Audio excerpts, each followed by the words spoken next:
the brain. Sherrod is a licensed social worker, a licensed clinical social worker who obtained her master's degree in social work from Louisiana State University in 2017. Her professional background is highlighted by her work with suicide education, prevention, intervention, and postvention. Sherrod is currently employed with Vlink in the position of Director of Outreach and Preventing Child Abuse. I'll let you go ahead and take over now. All right. Thank you all so much for having me here today. It's an honor to be here.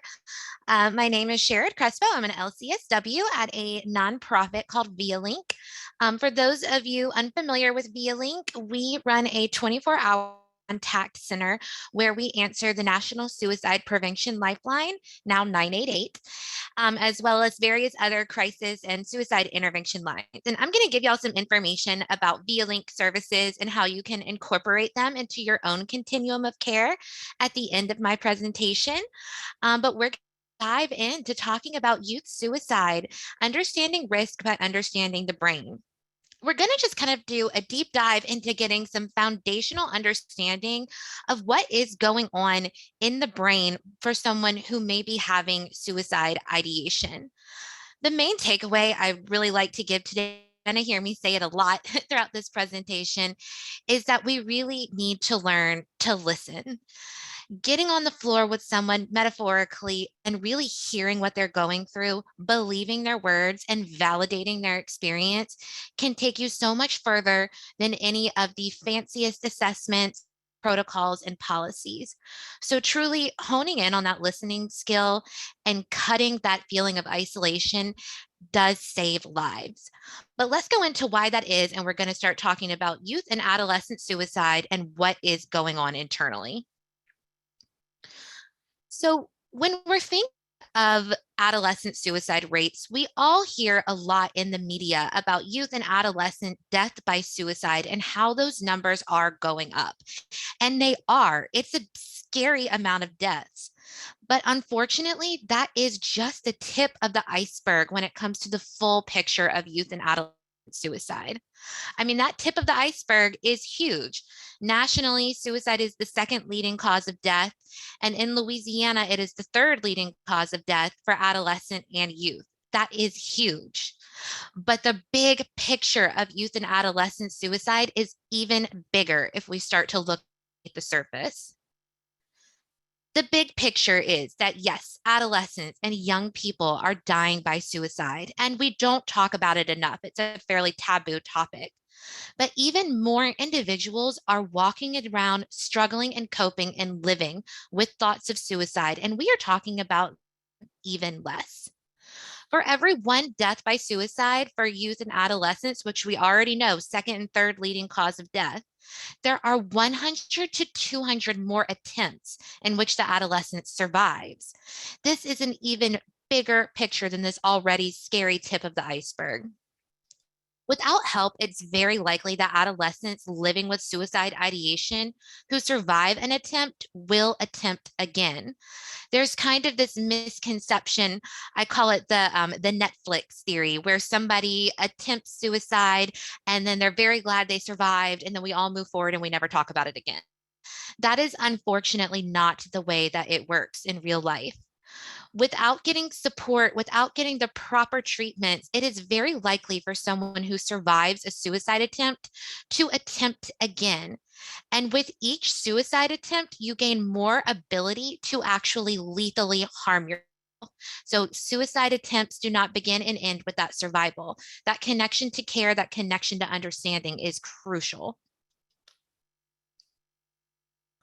I want to talk a minute, just so that we'll all be on the same page as we're moving through this presentation, about the difference between suicide ideation versus suicide capability versus suicide intent. It is really important to recognize that there is a huge difference between suicide thought and suicide action.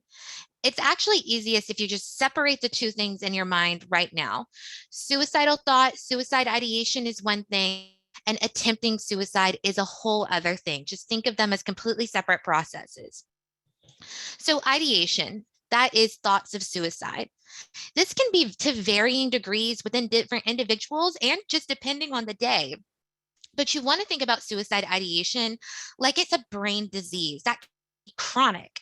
So when I say suicide ideation can be chronic, that doesn't mean that all day, every day, you have very intense thoughts of suicide.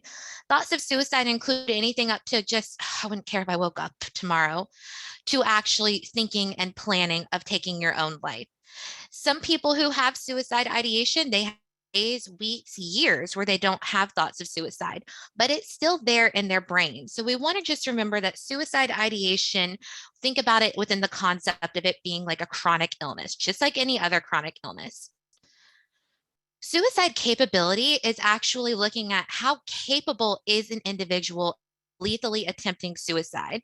We are not born with the ability to attempt suicide. We are born with the impulse to keep ourselves alive. I mean, every cell in our body is designed to keep us breathing into the next moment. So you have to build up capability through conscious and subconscious processes that enable you to attempt suicide. A lot of people conceptualize the capability of attempting suicide to be that you have one, lost your fear of death. You are more aligned with death than with life. And two, that you feel competent and confident in your ability to be able to attempt suicide. So that's a process of things like maybe planning your attempt, keeping your methods around with you, things like decreased sleep, isolation, really moving away from your support systems. Um, Things that were not done on purpose, like even surviving trauma or near death experiences, can increase your capability for a suicide attempt. We're just really looking, is someone actually able to fight against that mind and body impulse to keep yourself alive and lethally invoke harm to themselves? And to remember that increased capability does not necessarily indicate that someone is intending to attempt suicide. When we're looking at intent, that's when we're looking at a measure of imminent risk. Someone is planning to attempt suicide. And if there is imminent risk, that means that somebody is in their suicide crisis window. Intent is when we're looking at that attempt window. You don't live in a suicide attempt window. You can live with thoughts of suicide to varying degrees and cope with these thoughts would any other chronic illness. This suicide attempt window, the suicide crisis window, is kind of like a shorter term symptom of this chronic disease. So when you are in a suicide attempt window, you are essentially in fight or flight mode. And you can only be in this crisis fight or flight mode for about 1 to 3 days, depending on your own makeup. So just to remember, if we're looking at safety, if we're looking at attempting, we're looking at a pretty short term window of time in which we would need to solely focus on someone's actual safety versus addressing this longer term suicide ideation. So we think a lot, where does suicide ideation begin? How can we prevent suicide ideation? And the truth is, we really don't know. There are a lot of studies done trying to discover this origin of suicidal thought, of suicide ideation. Why do some people have thoughts of suicide and others don't? We can find lots of correlations. There has yet to be any sort of definitive cause into why some people develop thoughts of suicide. I mean, oftentimes, because of internalized stigma, an individual may not even know that they are having thoughts of suicide. Until these feelings build up and they become so overwhelming that somebody actually attempts, they may not have known that that was actually what they're struggling with, because we really don't talk about suicide enough, and we don't talk about it in these normalized terms. Because the truth is, most people have some thought of suicide at some point in their life. And the more that we normalize suicide ideation, the fact that it's okay, this happens to a lot of people, the we can go into preventing people to getting into these suicide crisis windows and being unable to keep themselves safe. The thing I conceptualize thinking of suicide ideation almost like it's like a tiny little tumor in someone's brain. It's of course not a physical tumor, but that's just how I think about it. And it can stay really, really small and lay dormant, and you won't even know it's there. And then different stressors, it is completely different for different people, will cause this tumor to grow. And when the tumor grows and gets bigger, it affects the way that your brain works. So what happens is that someone may have their first thought of suicide. And because of the stigmatization of this health issue, they don't want to talk about it with anybody. They're thinking, oh my gosh, that's wrong. Having thoughts of suicide is wrong. I'm going to keep this to myself. Keeping those thoughts internalized creates a degree of isolation. Even if you're surrounded by friends and family, you are beginning to feel more isolated. Because you're feeling more isolated, you're saying, well, I can't share what I'm going through with anybody. I don't want to bum anybody out. I don't want them to be worried about me. And that causes this feeling of what we call perceived burdensomeness, feeling as if you're a burden on other people, even if that is the opposite from the truth. So because you're feeling as if you may be a burden to people, you start isolating further. You become more withdrawn. Again, internally, this isolation can look different on different people, but you're keeping a big chunk of yourself separate. And because you're keeping this part to yourself, this isolation, the tumor, so to speak, of suicide ideation begins to grow and twist thoughts and change the way that you're thinking. And then this perceived burdensomeness increases into thoughts of, well, everybody would actually be better off without me. I don't add anything to anybody's life, so I also can't even accept love and care that other people are giving to me. And then these two processes play off of each other, and that's what increases risk. The biggest cause that people can find in correlation with suicide death is this intense feeling of isolation. Because when they've studied what this type of isolation, this feeling of isolation does to your brain, it activates the same area of your brain that feels physical pain. So that is how we get to this suicide crisis window. It is actually your fight or flight response kicking on because you feel like I cannot survive the amount of pain that I am in, and there is no other way out. When pain is being caused by being alive, there is no other alternative, it can seem, and you don't know how to reach out to others because of this increased feeling of perceived burdensomeness. So, where we don't necessarily know why some people develop thoughts of suicide and others don't, what we do is that the quicker that we can end the stigmatization around suicide and have people feeling comfortable coming forward, the further we can go in saving lives and decrease risk. So, with the adolescent brain, there is some extra complications, so to say, when we're examining suicide risk in the adolescent brain. Oftentimes, adolescent suicide risk can be very misunderstood due to an adolescent or youth behavior. So, as I've said, when someone is in a suicide crisis window, they are in their fight or flight response. This causes, when we're talking about suicide risk, cognitive constriction.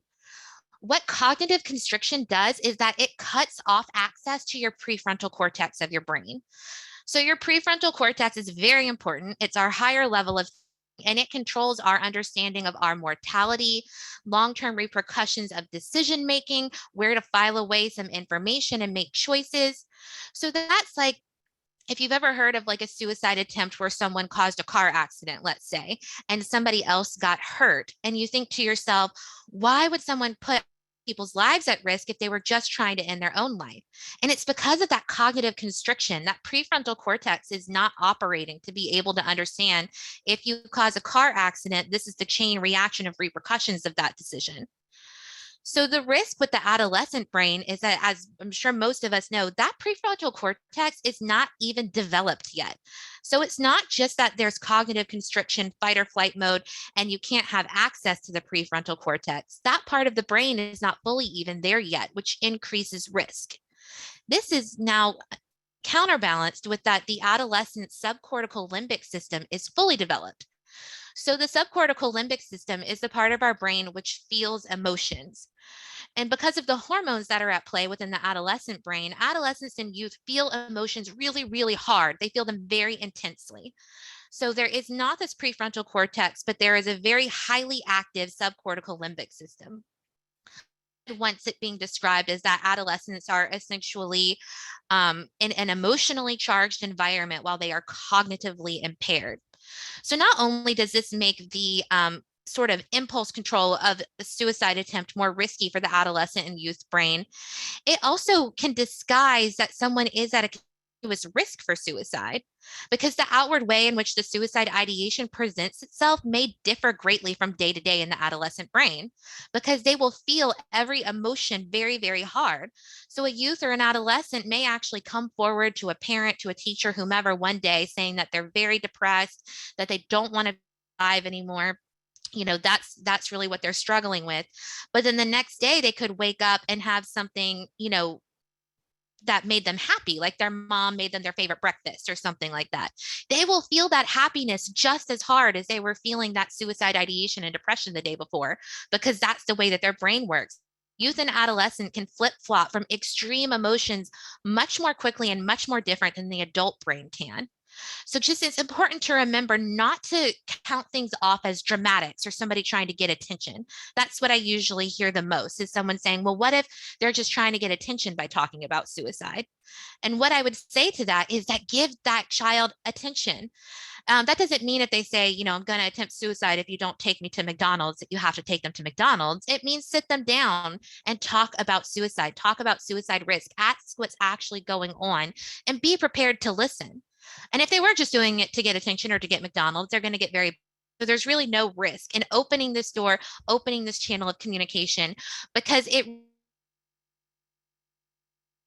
really does get misunderstood because of the way that the brain works. Someone thinking, oh, they were just having a bad day. It's all fine now. They're young. They don't really have suicide ideation. They do. And those thoughts will return when the next, impulse or the next outward stressor reactivates that suicide ideation, and it will be felt just as hard. So don't stop checking in. Do not stop following up. Suicide ideation is very serious at this age group, even though it may look different. There is a special opportunity in working with an adolescents and youth that you can have the opportunity to change their path. Their brain is literally getting wired at this age. So when we can influence the way that someone's brain is developing to know, okay, your brain does have suicide ideation. That's okay. I'm going to learn how to live with this chronic illness, just like someone does any other chronic illness, with the right doctors, with the right support, with the right knowledge of your own body. You can live a happy, healthy, wonderful life with the way that your brain works. Adolescents do have unique risk factors for suicide. One of the biggest ones being that they cannot decide for themselves if they can get help when they are struggling. And if adolescents are not met with support from the adults in their lives who help them get connected to care and help them understand their brain, it will affect the way that their brain is being wired. And if they can't get help, it's only going to increase feelings of hopelessness and helplessness. And these feelings of hopelessness and helplessness increase suicide risk. Suicide ideation and attempt amongst adolescents is very common and should never be ignored. But by reaching out to an adolescent, to a youth, we can equip them with tools and that can help them carry out throughout their life. I want to talk a little bit about some specific risk factors and barriers for young people and adolescents. One being the brain development, as I just spoke about. Not having that cortex develops mean that there's less of an understanding of mortality, less of an understanding of long-term decision making, repercussions. There's very big emotions, very overwhelming emotions. And their concept of time is not the same as it is for adults. I mean, of course, youth and adolescents understand linear time, but unlike adults, they can't understand that this process of thought of knowing, well, in a year, in a month, in 2 years, this isn't going to matter as much. Their brain cannot conceptualize that. And I like to of talking about that because I think with good intentions, a lot of the time we accidentally diminish what a young person or an adolescent may be telling us by trying to be helpful by saying, oh, you're going to be out of middle school in 2 years, so it'll be fine. Oh, this isn't going to matter in 3 years. You're going to go to college soon and you're going to have a whole lot of other friends. One, when we things like that, it can also be dismissive, which is not helpful. But two, their brains without that prefrontal cortex literally do not understand this concept of time the way we do as adults and what change can occur. Self-harm is a particular risk factor for adolescents as well. Self-harm is very, very common amongst especially women adolescents. Self-harm would be any sort of physical damage done to your body on purpose, but without the intent of taking your own life. Self-harm is called non-suicidal self-injury. So this is a very, very common practice. It is a maladaptive coping mechanism for the purpose of emotional control, for the purpose of essentially helping somebody calm down, emotional regulation. So what happens with self-harm? Cutting and burning are the two most common types of self-harm. So let's just say cutting for this example. If someone cuts, they get that impulse to cut themselves. Maybe they've seen it on TV, maybe they've heard about it, maybe it just What happens is that someone's feeling completely overwhelmed by their emotions. So then they cut. When that cut happens, the brain releases dopamine makes everybody feel better, and then also physical pain is always going to override emotional turmoil in our brain, so it literally does calm down those emotions pretty instantaneously. And then with a cut or a burn, you've got a physical representation, a mark that you can look at that also helps keep your thoughts centered. So the danger that can come with self-harm is that there is kind of a chasing the dragon effect, where if you do the same form of self-harm for a long uninterrupted time, let's say cutting again for this example, you're going to have to cut deeper and deeper to get that same sort of emotional release and emotional regulation as you did in the beginning. So there are instances of individuals accidentally dying from self-harm. Now, for me, I would consider that an accidental death, not a suicide, because the intent was not to end one's own life. It's very important if you're talking with adolescents that you hear them, hear what they say. Were they self-harming or were they trying to take their own life? That's the only deciding factor between self-harm, non-suicidal self-injury versus a suicide attempt. The lethality, the actual physical harm done is not the deciding factor. It is what was their intent. Were they to end their own life, or were they trying to get everything to slow down? The risk factor with self-harm comes from because there is a correlation between individuals who've utilized self-harm and later suicide attempts. And if you self-harm, your brain and your body is already used to turning against itself. So you have a built-in greater capability of enacting lethal self-harm. So your first suicide attempt may be lethal because you are already used to harming your own body. There's also this factor of suicide clusters. I'm sure many of you have heard of this phenomenon, suicide osmosis. Essentially, what that means is in, you know, a smaller community like a school or a college is when we hear about this most often. There are multiple suicide deaths within a short period of time, like within a year. This is a particularly dangerous time for adolescents because they do happen in school so often. Um, a lot of studies have been done on suicide clusters, and one that I found the most interesting was really focusing on the aftermath of that initial suicide death. This was at a high school, and a very popular student had died by suicide. It was like the student body president, something of that nature. And then there were about 3 other subsequent suicides in that following year and a half. So a psychologist went to what was being said, kind of try and do some investigation into these suicide clusters. And what they found was essentially after the first death by suicide, they talked a lot about the stress that the student was under, stress to get into a good school, stress to get into, the right classes, to be popular, to be pretty, all of those, we all went to high school. We know that it's a stressful time, but they never addressed that the suicide happens because it's a brain issue, that there is help, that there is support.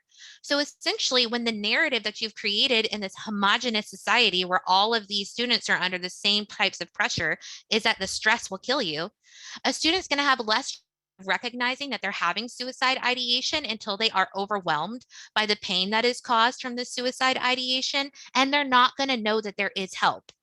So it's very important in the prevention of suicide clusters, of suicide osmosis, that we are always talking about the facts of suicide. They really communities who have what's called a higher suicide literacy rate, meaning that they have more educational campaigns, not just awareness campaigns, but really learning more of the facts about suicide, have much lower suicide rates. So it's very important the way that we talk about suicide and its actual risk factors. Media can also be a risk factor for suicide, and it's quite the double-edged sword, especially with young people. There's a lot of thought of saying, well, why don't we just take kids off their phones? Why don't we take social media away?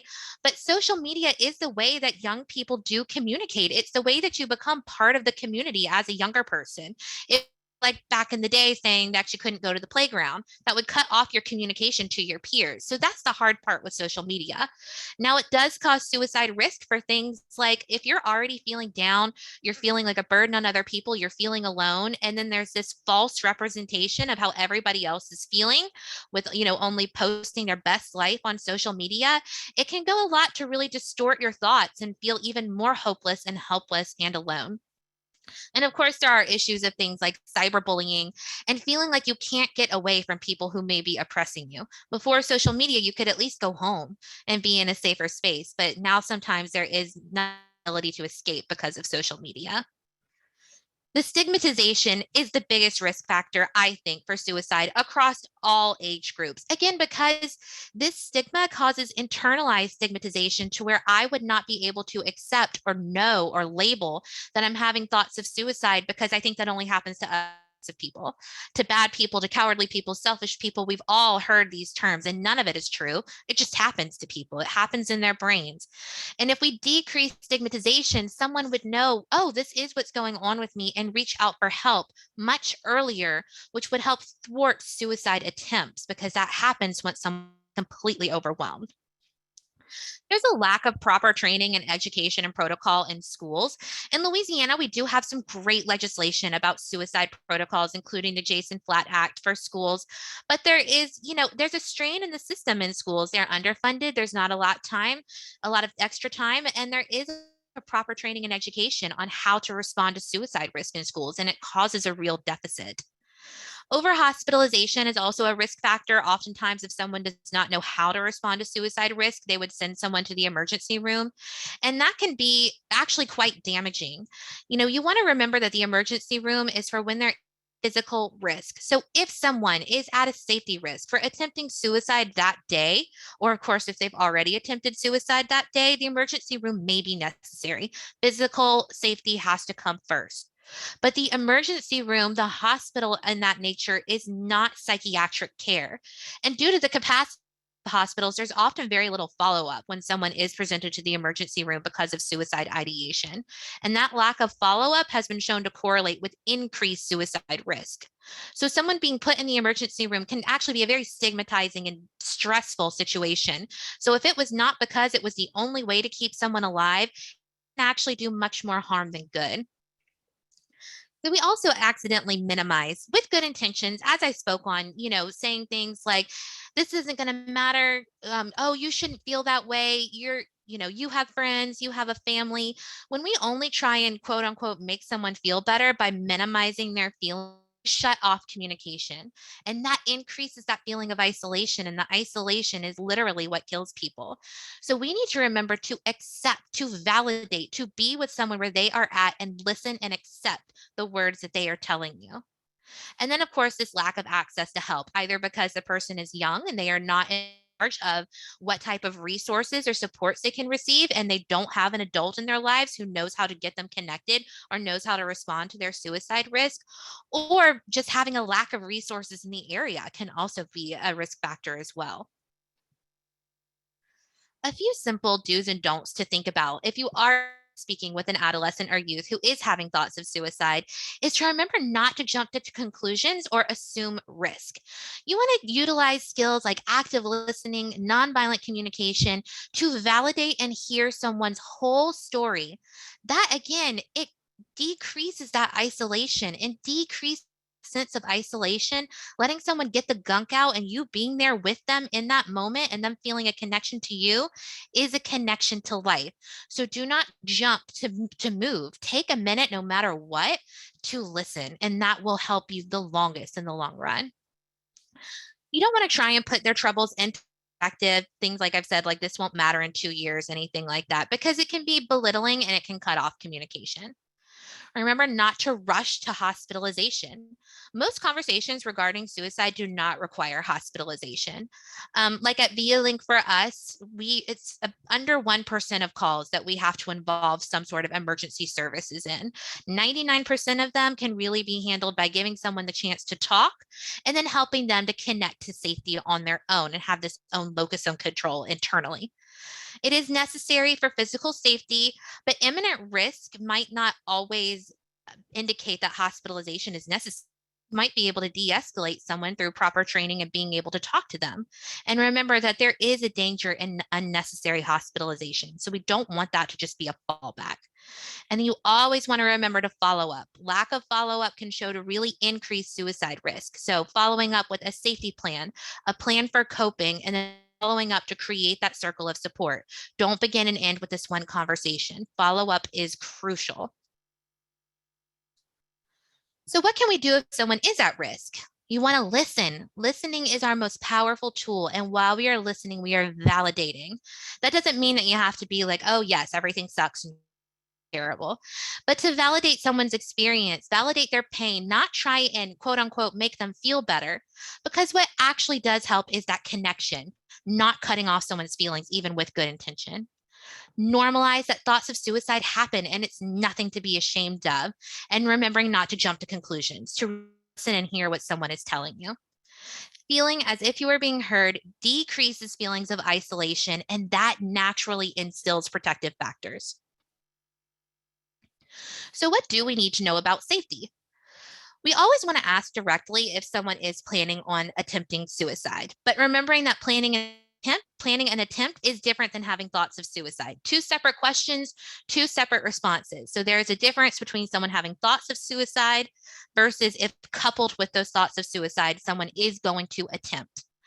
To know about safety, what you really need to know is when are they planning to attempt and with what?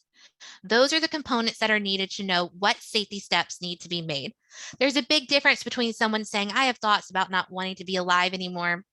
I don't know. Sometimes I look at the bleach under the counter and think what it would be like to drink it versus someone who says, I cannot be alive anymore and I'm going to attempt with this. That would be imminent risk, and that would be when all physical safety protocols need to be put into place. Someone may deny safety risk at first, but if you really develop that rapport, validate those emotions, and establish some trust, they may reveal to you later when there is a safety risk. But when you're thinking about safety, you're essentially trying to gather the information needed to create a personalized safety plan if that is needed with the individual. But safety is different than someone who is just having thoughts of suicide and is not planning on attempting. How can you get to making a safety plan with someone? Just a brief overview because this is just kind of skimming the surface. How one can talk about suicide with another is your goal is that you want to establish some sort of ambivalence. And that begins again with listening to the whole story. You want someone to be able to get all of their gunk out, let you hear everything. One, that's naturally de-escalating, which instills safety. And two, it can to you, which is that connection to life, which deflates capability. How you can establish suicide ambivalence with someone is to use a summary of what you've heard to create an ambivalent statement.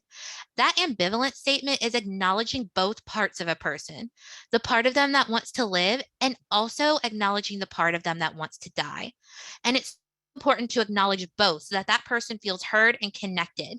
We will not rid someone of suicide ideation through a conversation, but we can help someone acknowledge that there's a part of them that wants to stay alive, and then they can consciously choose to keep themselves safe and stay alive, even though they may be feeling like they want to die. An example of a suicide statement being something like, I hear that your friends ditched you at lunch and you're feeling alone and you don't know what to do, and that part of you wants to die. But I also hear how important your mom is to you and that you're looking forward to graduating, and that's the part of you that wants to live. So yes, there is a part of you that wants to die, but there's also a part of you that does want to live. And there is always some degree of ambivalence if someone is still alive.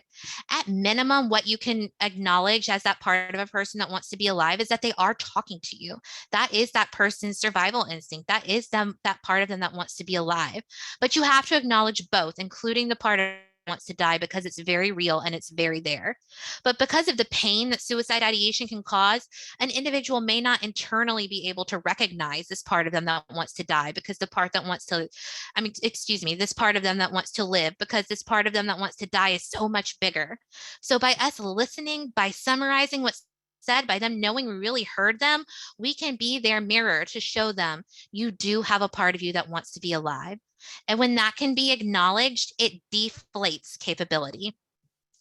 So you can use these ambivalent statements to transition into creating a safety plan with somebody, a personalized safety plan based upon what you know from your conversation. So we want to remember when we're thinking about safety that suicide is a coping mechanism. It's a maladaptive coping mechanism, but it is a coping mechanism nonetheless. So we are taking that coping mechanism off the table. So that means we need to put other short-term adaptive coping into place. Now, the amount of safety that goes into your plan versus the amount of coping mechanisms, self-care, will be determined from your conversation. Is there a physical safety risk, in which case we need to put some very directive safety measures in place, versus is someone struggling with suicide ideation that day and we're going to help them come up with a short-term plan take care of themselves and use some self-care today. Safety plans, coping plans after these types of conversations should be short. They should be for how to take care of yourself that day, that evening, and then we'll get into some follow-up care. So things that you want to consider are, can you get somebody else involved?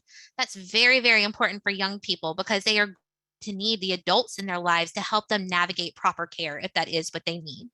And if there is somebody else that can get involved, can you contact them together? That's very important. Studies have shown, like with therapist office, that somebody may develop a safety plan and that they're going to go home and call their mom, let's say, and tell them what's been going on. But by the time they've lost that motivation and they're tired and that contact doesn't actually ever happen.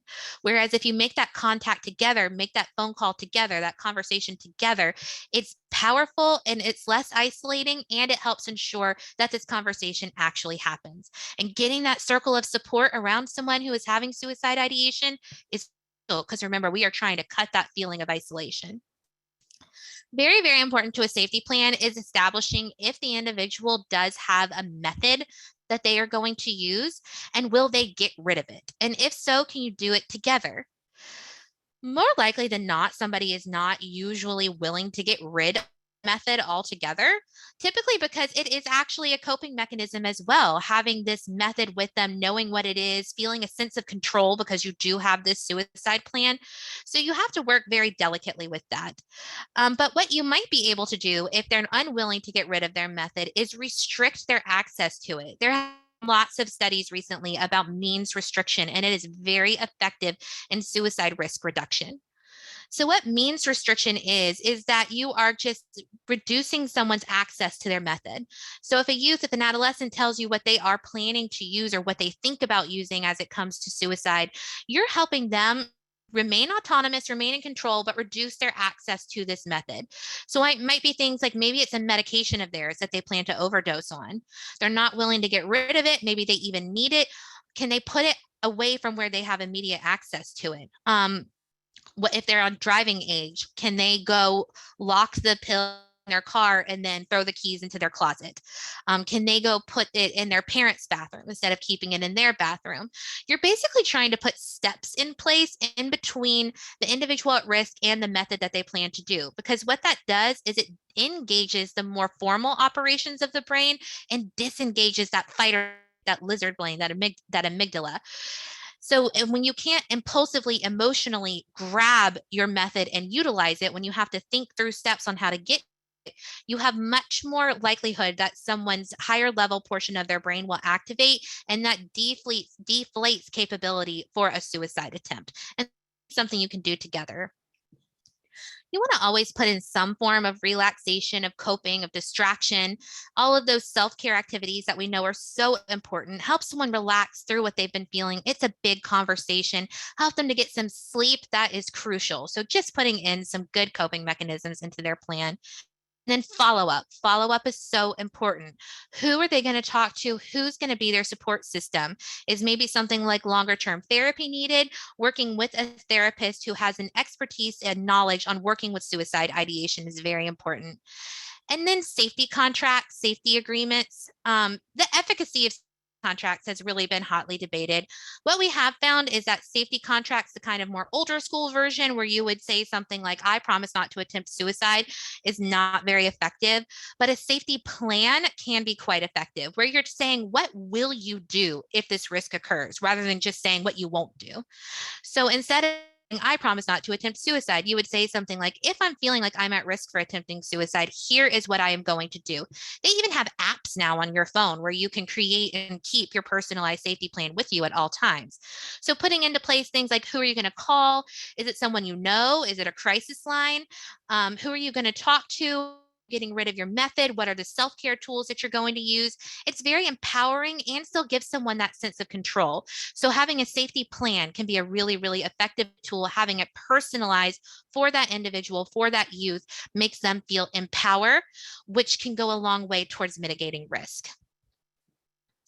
So remember, these conversations, this listening, this validation is not about reducing pain or taking it away. You will naturally be easing pain by forming this connection.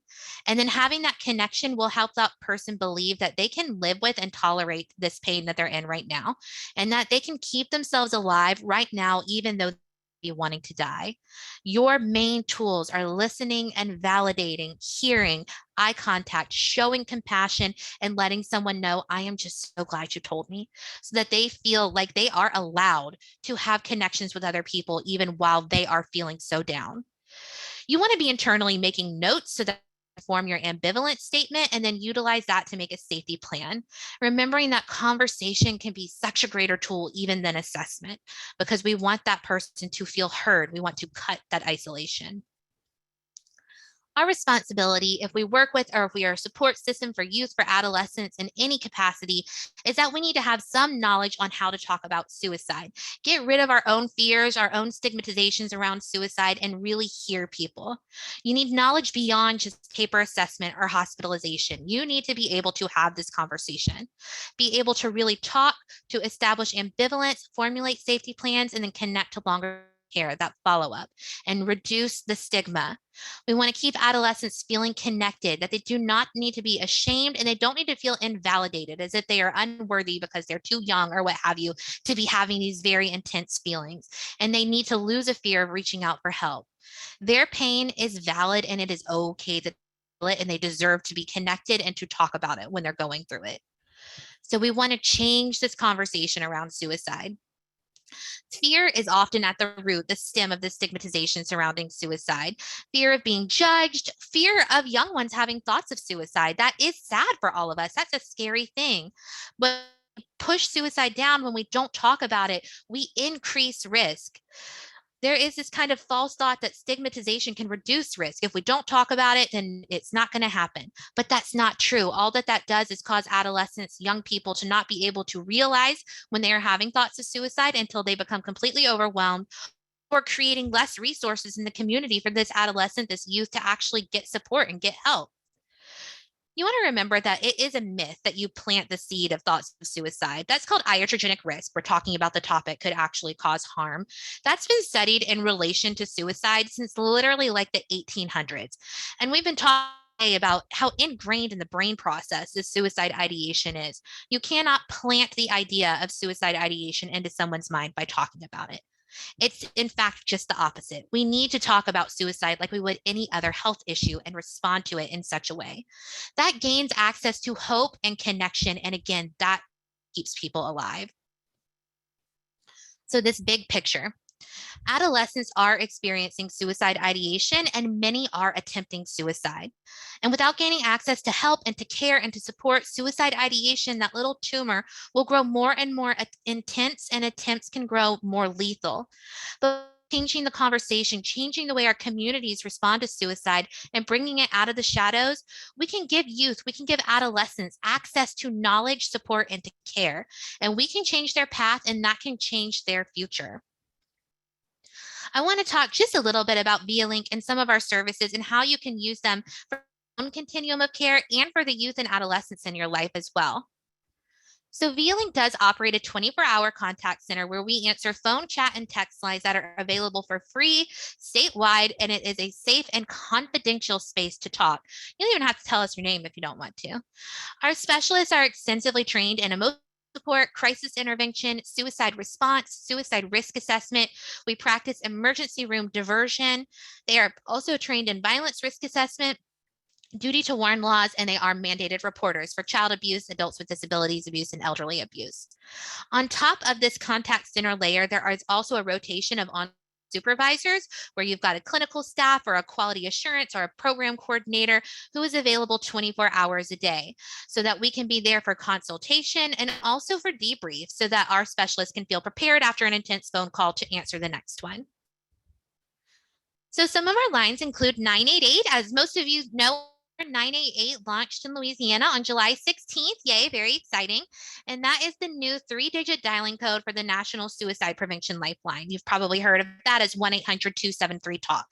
That 10-digit number does still work.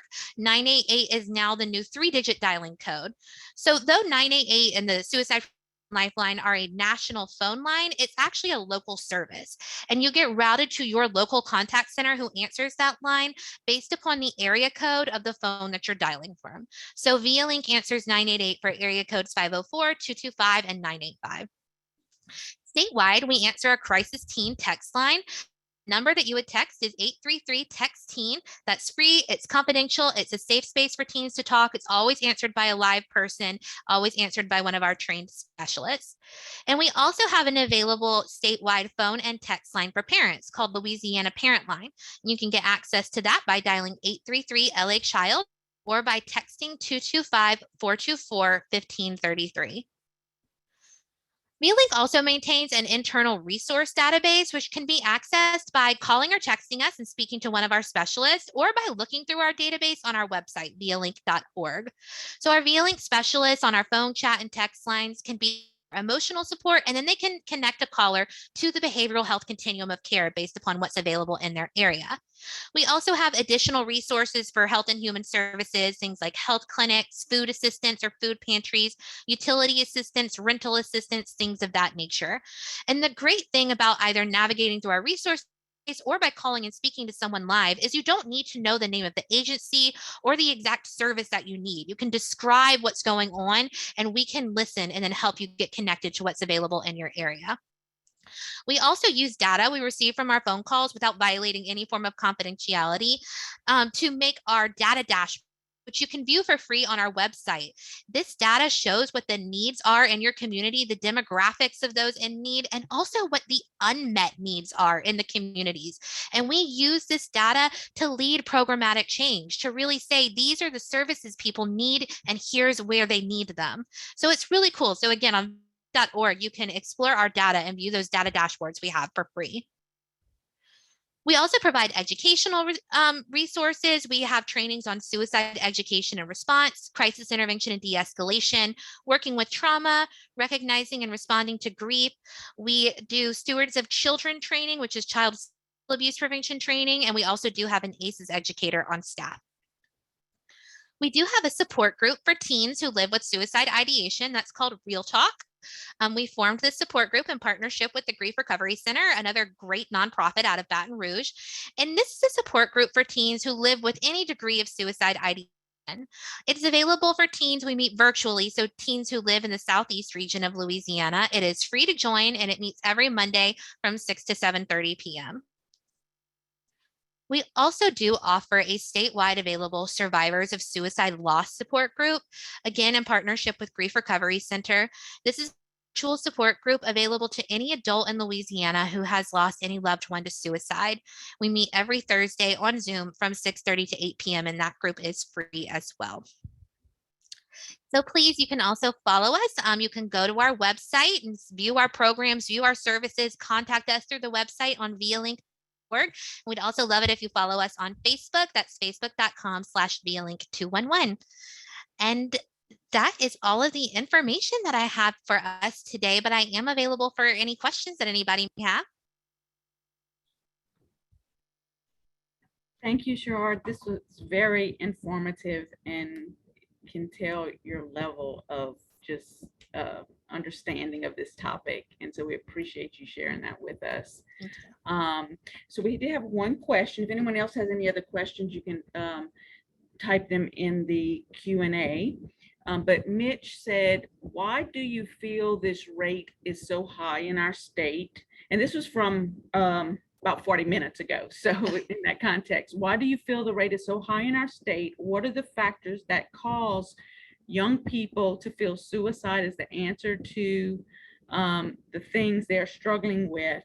And are people predisposed to suicide? So I think the rate is really high in our state. We're only a little bit above like a national average, but I think we have a lot of very rural areas in Louisiana, which does increase suicide risk because there's greater feelings of isolation and also less access to. And then even in our non-rural areas, it's all very like small. Everybody kind of sees each other. And when we have this stigmatization of mental health and behavioral health, as we do in Louisiana, people are afraid to reach out and go get services because they don't want to be seen and they don't want to be judged. I think that we have a lot really talking about suicide in real terms in ways like we're doing right now during this presentation. And again, having a low suicide literacy rate can be really damaging and increase risk. It's really hard for us to get into schools to do presentations for students, especially with younger students. very, very important to be able to start talking about suicide at a young age, because that will instill protective factors. So I think it's just the stigmatization, and then in some places, a lack of resources. Thank you. And we have several comments of just saying thank you for sharing this information and how informative it is. Will you be able to share some of either your presentation in a PDF format or somewhere we can link that if you make that available? Because there was a lot of resources provided. Sure, I'll send you a copy of it. Okay, great. And we will link in, everyone will link in our schedule. That's kind of the main schedule. We'll try and upload all the presentations we receive or resources we receive into that one doc, so you can find everything there. And again, I don't see any more questions. And we just want to thank you again for sharing all this information and just all the work. I know personally all the work that you do behind the scenes to help really organize people in our state around this issue and really work on policy and programs. So thank you very much for that. Thanks for having me here. Okay, take care. And we'll see everyone back on at 3:30 for our last session of the day.